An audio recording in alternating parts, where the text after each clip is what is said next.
Imaginez un monde sans réponses instantanées? Un monde où l'information se cache derrière des murs de bibliothèques et de vastes catalogues. Eh bien, il fut un temps ainsi, jusqu'à ce que deux jeunes rêveurs décident de changer les règles du jeu. Nous sommes en 1995. Larry Page et Sergey Brin, deux étudiants en doctorat à l'université de Stanford, en Californie, se rencontrent. Ils ne s'entendent pas immédiatement. En fait, leurs premiers débats sont intenses, presque une confrontation d'idées. Mais de cette friction, émerge quelque chose de brillant, la graine d'un nouvel algorithme de recherche. L'idée est simple, mais révolutionnaire. Au lieu de classer les pages web par le nombre de fois qu'un mot apparaît, ils analyseront les relations entre elles. Ils compteront le nombre de pages qui renvoient à une autre, interprétant chaque lien comme un vote de confiance. Ainsi naît PageRank, le cœur de Google. Le projet s'appelle Backrub, un nom peu attrayant qui, heureusement, ne perdure pas. Bientôt, Larry et Sergey trouvent le nom parfait, Google.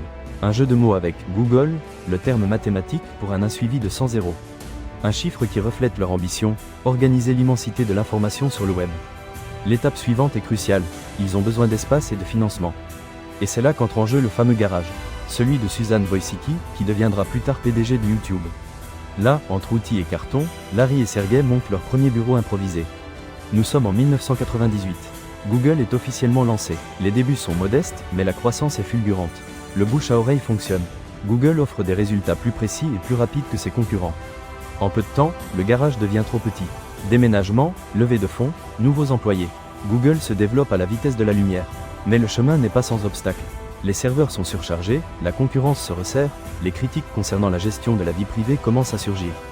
Larry et Sergey doivent prendre des décisions difficiles, innover constamment et défendre leur vision. Au début des années 2000, Google fait le saut définitif. Il lance AdWords, son système de publicité basé sur des mots-clés, qui révolutionne la façon dont les entreprises se font connaître en ligne. Et ensuite, Gmail, un service de messagerie gratuit avec une capacité de stockage inédite. Google n'est plus seulement un moteur de recherche. Il devient une plateforme, un écosystème de services interconnectés. La décennie suivante est une explosion d'innovation. Google Maps, Google Earth, Google Chrome, Android. Chaque nouveau produit consolide sa domination et étend son influence dans le monde numérique. Google devient synonyme d'Internet. Mais qu'en est-il des mythes? C'est là que l'histoire devient intéressante. Il y en a un particulièrement tenace, celui du garage. La légende raconte que Google a été fondé dans un garage et que ce lieu humble a été essentiel à son succès. La vérité est un peu plus complexe. Oui, le garage de Susan Wojcicki a été le premier bureau de Google. Mais ce n'est pas là que l'idée originale a été conçue. L'algorithme PageRank est né dans les laboratoires de Stanford. Le garage était simplement l'endroit où ils ont commencé à exécuter leur plan. De plus, certains soutiennent que l'histoire du garage est une exagération, une stratégie de marketing pour humaniser une entreprise géante. Un symbole du rêve américain, de l'entrepreneur qui part de rien et arrive au sommet. Quelle que soit la vérité, le mythe du garage reste vivace. Et peut-être, au fond, reflète-t-il une vérité universelle, que les grandes idées peuvent surgir dans les endroits les plus inattendus. Aujourd'hui, Google est bien plus qu'un moteur de recherche. C'est une force omniprésente qui façonne notre façon de communiquer, de nous informer et de nous connecter avec le monde. De l'intelligence artificielle aux voitures autonomes, Google est à l'avant-garde de l'innovation technologique. Mais à quel prix? La concentration du pouvoir entre les mains d'une seule entreprise soulève des questions sur l'avenir de la vie privée, de la liberté d'expression et de la concurrence sur le marché numérique.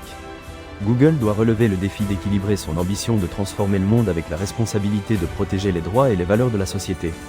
Parce que parfois, derrière un simple logo, il y a toute une histoire d'innovation, d'ambition et de controverse.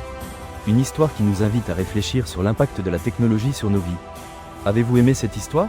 N'oubliez pas de vous abonner et de nous laisser votre commentaire. Quel autre mythe ou légende de marque aimeriez-vous que nous explorions?